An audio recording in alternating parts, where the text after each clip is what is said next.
DoorDash has recently introduced a high-paying order program that apparently lets you see the best offers in your area without being a top dasher. Now, I am a little bit late to this party, but I do still want to give my input as Tony is sitting across the room from me right now holding me at gunpoint. You telling people on your channel not to take $2 orders, you fucking asshole. No, Tony, don't do it. I have so much to live for.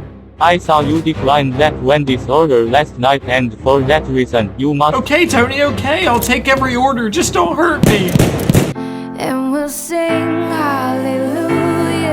I'm a frequent Redditor in the DoorDash Drivers subreddit, and that's actually how I came across the high order program, that on top of several other YouTubers making videos about the program. And when every other YouTuber has already talked about it, I mean, I might as well jump on the bandwagon and throw in my 2 cents that nobody asked for. Directly from their website, it says DoorDash is introducing a new pilot program that gives eligible dashers in the US and Canada priority access to high-paying orders when they have a customer rating of at least 4.5, which is super easy, and an acceptance rate at or above 50%. It also says here that they're letting some dashers reset their acceptance rate as well, which basically means they're letting anyone try this. Now, this is obviously just an attempt to get more orders taken. I mean, if I was in Tony's shoes and I was the CEO of DoorDash and we had to cancel and refund a third of our customers because we only pay $2 for a dasher to drive to the moon and back, I would probably try and experiment with something like this as well. This program is in its testing phase and it is separate from the Top Dasher program, although they have a lot of similarities. So unless this is coming to replace the Top Dasher program, I don't quite understand why they would have both at the same time. But there is one huge key difference between this program and the Top Dasher program that honestly kind of turns me off from trying for this if it comes to my market.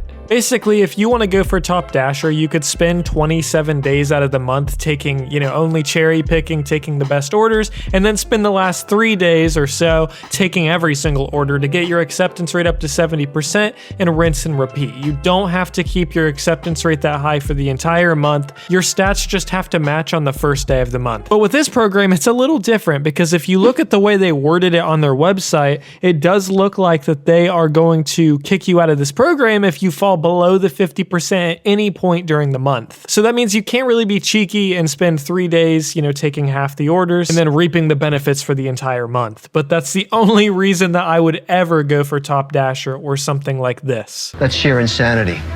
I'm out. The truth is, still taking half of all orders just to be promised to get sent the higher paying orders, I don't think is going to be worth it, because maybe if you do get that one high paying order, you might have to take 3 really not good paying orders just to get that. And honestly, at the end of the day, I think you would just be making less trying to, chase the carrot in this situation. And for the actual high paying orders that they promise themselves, it doesn't necessarily look like they're always good. Like, do you consider $4.75 on an order a high-paying order? I mean, in some places that doesn't even cover a full tank of gas. On their website, they give no sort of metric that determines what's a high-paying order and what's not, but given by the fact that a $4.75 order can be considered a high-paying order, I think it's safe to assume that it's probably based on some sort of dollar-to-mile ratio. Maybe this $4.75 was only going 2 miles and it flagged that as a high-paying order, but by that logic, a $2.25 order going less than a mile could be high-paying, and that's a $0 tip. I know all markets are different, but $4.75 is not a high-paying order in any market. Now, don't get me wrong, I have seen my fair share of screenshots from this program that actually show really good orders, and it says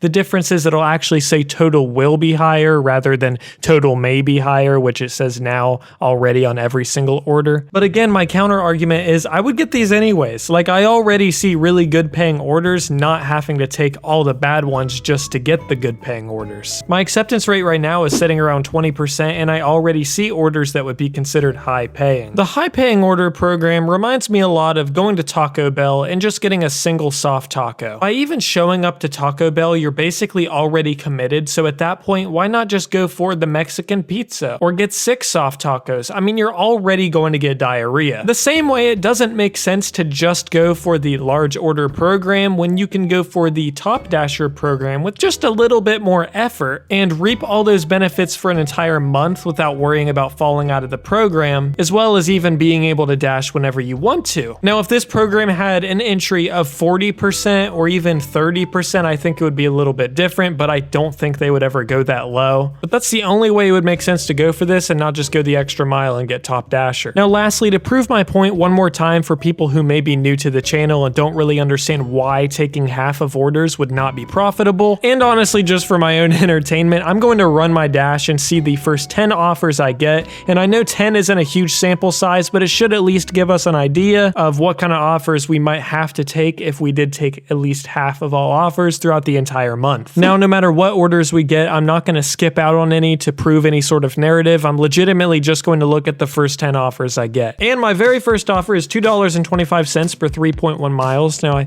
don't know if you can see that there. I think my ring light might kind of blur that out, but that's pretty good, I'd say. Obviously, that's sarcasm. That's a complete dog shit offer. All right, next we have $4.75 for 3.0 miles. I probably wouldn't take that, but all right, $5.25 for 2 miles. Yeah, that's not terrible. All right, next up we have a $2.25 for 2.1 miles. So definitely would not want to take that. All right, next we have a $4.25 for 5.1 miles. Wendy's. That's so bad. Even if that was good, it's Wendy's, and as you know, fuck Wendy's. All right, next up we have a double dash for $9.50 for 2.8 miles. It's a Dollar General and Royal Walk. Now, just because of the location this order is going, I probably wouldn't take it, but if I was going for the program, this is actually not a bad order. Next up, $8.25 for 10 miles. Definitely not a good offer. $6.25 for 4.5 miles. You know, that's not bad. All right, we have 2 more orders to go. Our next one is $13.75 for 16.3 miles. That's just so bad. And you would have to drive the whole way back as well. So bad. And lastly, we have Chipotle. 2 orders for $9.26 for 5 miles. For 2 orders, that's really not that good. Obviously, every single market is different. And for some people, they might not have taken a single order that I got there because, let's be honest, none of them were really extraordinary. And for some people, maybe they would be okay with taking half of those. But in all honesty, I think this program is an L. And if it does come to my market, of course, I'm going to go for it to try it out to show you guys what it's like. But I think if DoorDash was my full-time job, I wouldn't waste my time. So let me know what you guys think, and I'll see you guys next time. Dash on.